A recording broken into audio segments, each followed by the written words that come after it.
Nes I gymhwyso i ddechrau yn 2002 fel bathodyn gwyrdd Gogledd Cymru. Wedyn nes I wneud y bathodyn glas Cymru gyfan, a hynny'n 2008, a rwan dwi'n gweithio llawn amser. Nes I gael y syniad yn wreiddiol yn 2002, mynd â ffrindiau o amgylch, jyst ardal yn ymweliadau fan hyn ac yn y blaen, a meddwl, beth fysa hynna'n syniad o rhywbeth I wneud. Ac o'n i'n teimlo, tasa gynnyn nhw y cefndir a'r hanes a'r straeon y tu ôl I Conwy a ardal fwy ar wasgar na Conwy, fysa hynny yn gwneud I ymweliad nhw yn llawer mwy eang o ran y gwybodaeth a'r hwyl ydyn nhw'n cael hefyd. Mae yna amryw yn gofyn I fi sut ydw I yn ffitio bob dim I fewn, achos wedi symud I fyw 2 flynedd yn dôl, mae gynna I anifeiliaid, mae gynna I wir bach rwan. Da ni'n cael y gwaith yn bell o'n flaen llaw weithiau, a wedi mae yna bosib trefnu dyddiadur I ffitio pethau eraill I fewn. Dwi'n mwynhau y gwaith yn ofnadwy. Ar rei dyddiau mae eisiau codi yn ofnadwy o gynnar, yn enwedig i'r cwn gael bod am dro cyn I mi fynd ac yn y blaen. A weithiau mae'n hwyr iawn ar rwy'n yn gorffen, mae'n dibynnu dyddiau eraill wrach 2 awr o waith iddo. Ond mae o'n hwyl, mae o'n andros o hwyl. Mae rwy'n yn gweithio hefo bobl clen ofnadwy, bobl sy'n eisiau dysgu, bobl sy'n eisiau gwybod be mae fel I fyw yng Nghymru. Da ni'n cael ymwelwyr o dros y byd, o Brydain hefyd, ac wrth gwrs o Gymru a bobl mwy lleol yn dod ar rei o'r teithiau ac yn y blaen.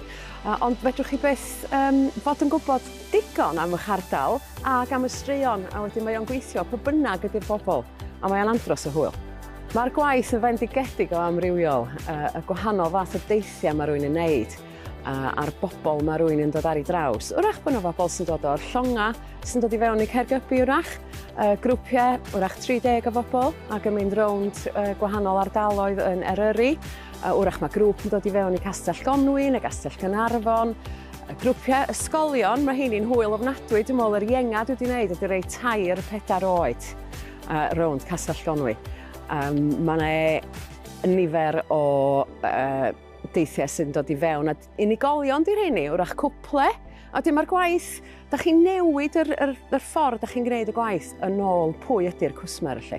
Dwi'n aelod o'r gymdeithas yma yn Gymru, WOTSCA, a mae y gymdeithas da ni'n gael rhwng sy'n gilydd yn arbennig. Da ni'n cyfarfod I wneud cyrsiau, I gadw'n gwybodaeth I fyny ac yn y blaen, a fedrwch chi feddwl pen da ni yn cyfarfod. Dim yn ddwrnod tawel iawn, achos mi rydan ni gyd yn bywoliaeth ni ydy siarad. A wedyn fedrwch chi feddwl mae'n adeg biwiog ofnadwy pen da ni gyd yn cyfarfod. Da ni gyd hefyd yn hynna'n gyflogedig, ond da ni rhannu gwaith rhwng sy'n gilydd. Mae hynny'n gweithio'n dda o ran aelodaeth WOTSCA. Os na fedra I wneud rhyw daith sydd dwi wedi cael gofyn amdano fo, fyddai'n gwybod am rwy'n arall feda'r wneud, a mae'n gweithio rhyw fath yn dôl I fi. A da ni'n gweithio drwy'n gilydd hefo hynny lle.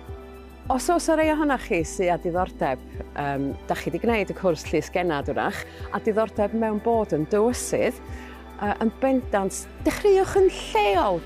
Ewch mewn cysylltiad hefo rhywun sy'n gwneud y gwaith yn barod. Da ni gyd yn hapus iawn I siarad hefo chi ynglyn â'r math o waith da ni'n wneud a pa ffordd I fynd felly I wneud y gwahanol bathodynau.